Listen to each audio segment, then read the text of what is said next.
ኸድርና ሙሳ አለይሂ ሰላም። እውቀትን ፍለጋ ሙሳ ከለመ አላህ። መንገድ አሳብርና በባህር አድርገህ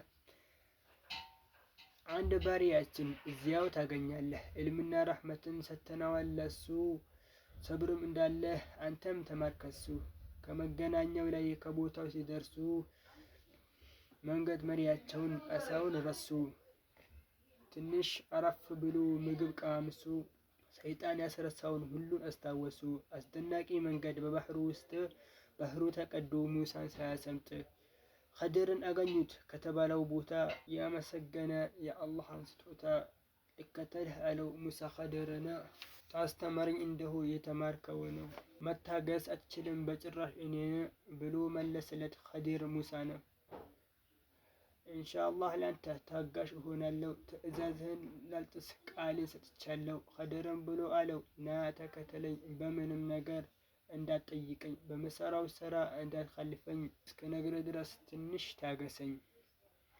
በአንዲቱ ሰፊና ተሳፍሮ ሲሄዱ ኸድር ለምን ይሁን መርከቧን ቀደዱ።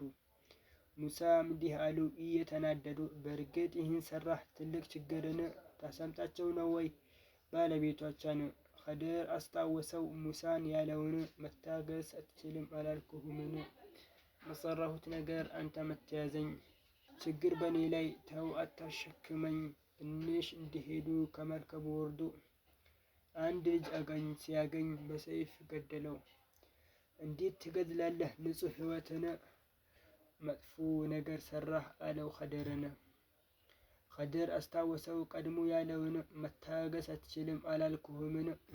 ሙሳ ተናገረ ትንሽ በማስተንተን፣ ከአሁኒቱ በኋላ ብጠይቅህ አንተን እዛው ላይ ያበቃል ጓደኝነታችን። ኸድርም ብሎ አለው እንሂድ ሌላ ቦታ፣ የመጨረሻ ናት የአሁኗ ይቅርታ።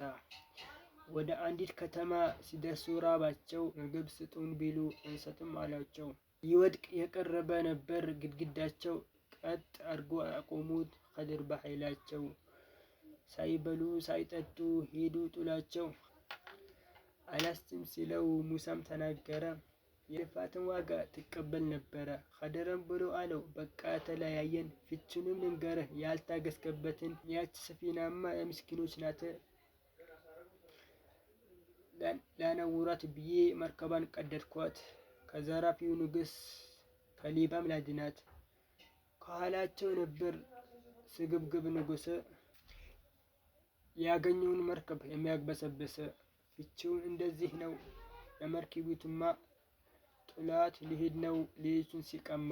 ወጣቱን ልጅማ ነበረበት ክፋት፣ የተሞላም ነበር ትዕቢትና ክህደት።